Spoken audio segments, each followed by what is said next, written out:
Film ini diangkat dari kisah nyata seorang Yoshi yang ingin melakukan petualangan bersama teman-temannya di hutan Bolivia. Langsung aja disimak alur ceritanya ya. Dan inilah Jungle.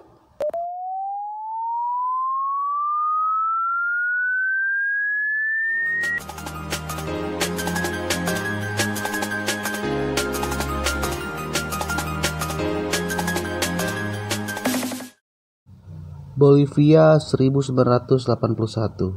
Seorang petualang muda bernama Yoshi melakukan perjalanannya menuju ke Bolivia dan berencana melakukan perjalanan ke jantung hutan Amazon. Setelah perjalanan jauh dari Israel, di sana ia bertemu dengan temannya Markus, seorang guru sekolah di Swiss. Setelah pertemuan itu, Markus membawa Yoshi menuju tempat perkemahan di mana para petualang lain juga berkumpul. Di lokasi lain, Yoshi juga akhirnya bertemu dengan Kevin Gale yang juga seorang pendaki dan fotografer asal Amerika. Di sana, Kevin berbincang dengan Yoshi bahwa ia mengatakan hampir semua gunung di Amerika Selatan telah didakinya. Di tempat itu juga, Yoshi bertemu dengan seorang wanita yang ia sapa di perkemahan tadi pagi. Lalu di sana mereka berbincang dan minum bersama sambil berhalusinasi di perkemahan hingga mereka berdua lelap tertidur.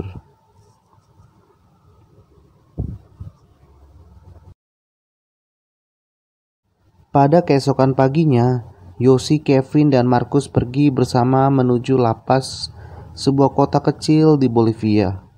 Mereka bertiga menyewa penginapan di sana. Ketika Yoshi berjalan-jalan di pasar, ia disapa oleh orang asing dari Australia bernama Carl.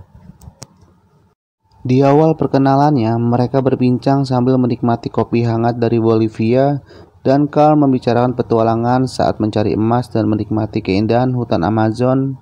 Hal itu diyakinkan dengan foto-foto yang ditujukan Yoshi saat Carl melakukan petualangannya. Lalu Carl mengajak Yoshi untuk mencari suku Toromonas yang memiliki harta karun tersembunyi.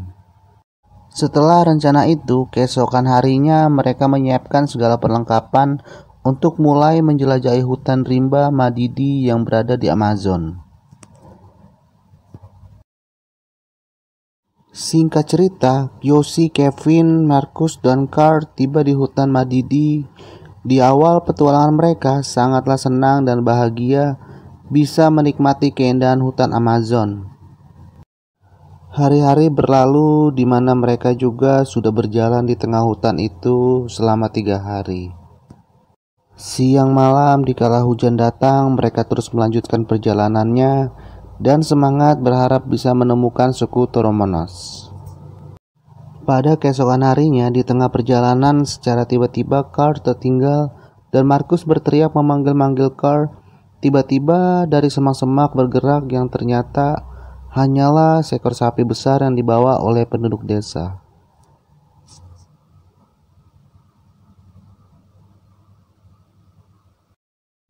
Setelah melanjutkan perjalanannya, akhirnya mereka bertemu kembali dengan Carl yang pada akhirnya membawa mereka tiba di desa Ariamas.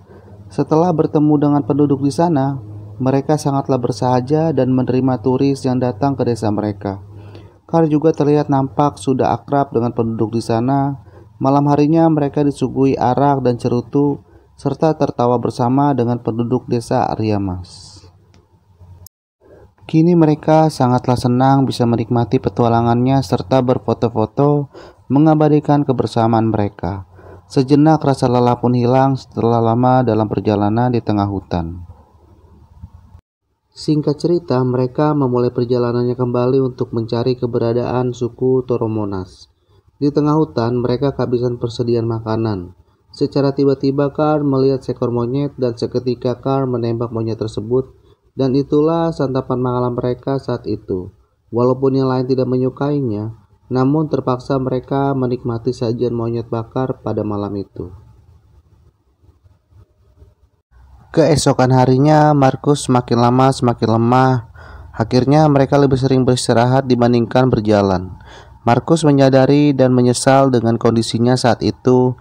hanya memperlambat perjalanan menuju suku Toromonas. Namun berpikir untuk kembali merupakan hal yang sangat mustahil untuk dilakukan.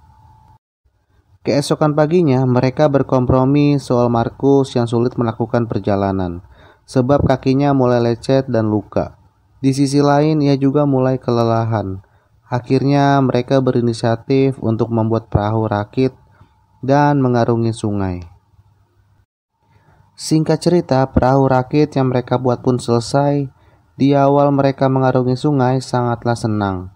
Namun dikarenakan arus sungai yang mulai deras, mereka tidak dapat mengendalikan perahunya karena perbedaan arah mendayung, dan akhirnya mereka pun menepi di pinggir sungai. Akhirnya mereka memutuskan untuk berjalan masing-masing.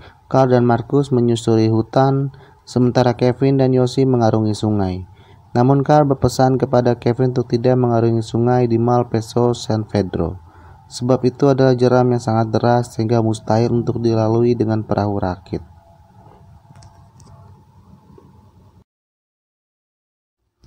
Tidak terasa waktu pun berlalu, mereka pun akhirnya tiba di mana mereka berada di sungai Malpaso San Pedro.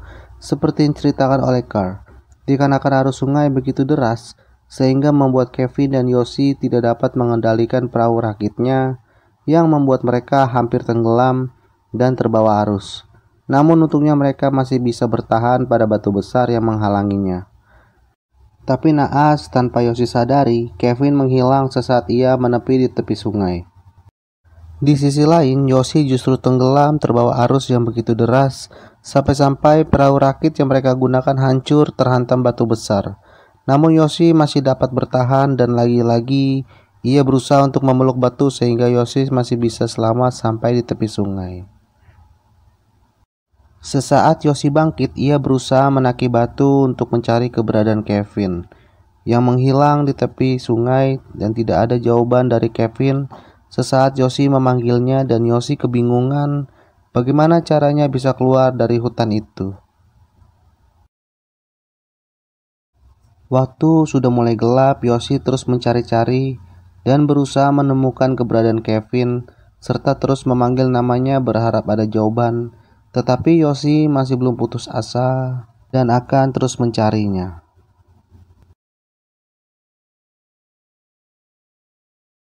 Waktu berlalu sudah hampir seminggu, ia berjalan di tengah hutan belantara Amazon.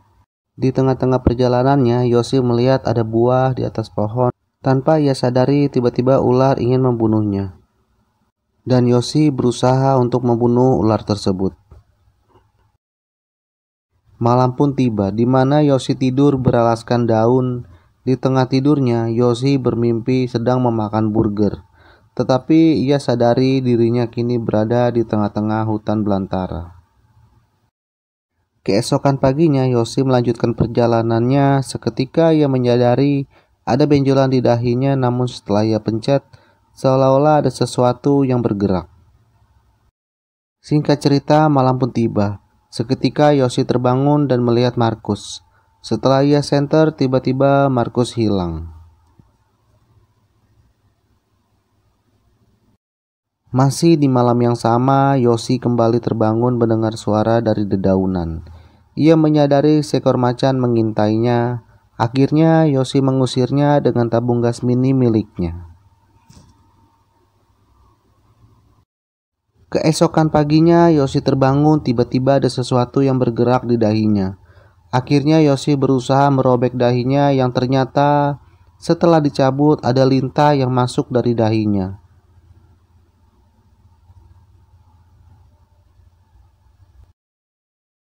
Hari-hari pun berlalu, Yosi melihat ada patahan kayu. Ia berpikiran ada seseorang berada di sana. Tetapi yang ia lihat justru 2 butir telur yang berisikan 2 anak burung. Dan Yosi langsung memakannya dikarenakan ia sudah kelaparan. Pada keesokan harinya, Yosi melanjutkan perjalanannya di tengah-tengah hutan. Ia melihat ada jejak sepatu, namun setelah diceknya, ternyata jejak sepatu itu adalah miliknya sendiri. Hal itu membuat Yosi menjadi tambah frustrasi. Singkat cerita, ada dua orang warga Rurena Bakwe yang melihat Kevin tak sadarkan diri di tepi sungai, di dekat pedesaan, dan mereka pun membawa dan menyelamatkan Kevin. Hari-hari pun berlalu, Yosi masih berusaha untuk kembali pulang, sampai pada titik di mana ia sudah benar-benar kelelahan, tak sanggup lagi berteriak di saat Kevin menaiki helikopter untuk mencari keberadaan Yosi yang sudah 2 minggu menghilang. Dikarenakan pencarian melalui udara belum berhasil, akhirnya Kevin memutuskan untuk menyewa perahu warga desa untuk mencari Yosi melalui jalur sungai. Di sisi lain, Yosi sudah benar-benar tak punya harapan lagi untuk kembali pulang. Seketika tiba-tiba Yosi melihat seorang wanita dari suku pedalaman hutan sedang menangis. Di saat malam tiba, Yosi membuat dedaunan sebagai alas tidur wanita tersebut. Dan sedikit memegangnya, ia khawatir itu hanya hayalannya saja. Keesokan harinya, Yosi dan wanita suku pedalaman itu terjadi kesalahpahaman, sehingga mereka berdua menjadi selisih paham. Setelah malam tiba, mereka kembali tidur dan beralasan daun. Namun di tengah-tengah malam, Yosi terbangun, menyadari tiba-tiba wanita itu menghilang dari dekatnya. Semakin hari, kondisi fisik Yosi semakin lemah, membuatnya berjalan menggunakan tongkat, hingga sialnya ia justru berjalan ke arah lumpur hidup. Namun sebisa mungkin Yosi dapat bertahan dengan memegang dedaunan yang berada di dekatnya.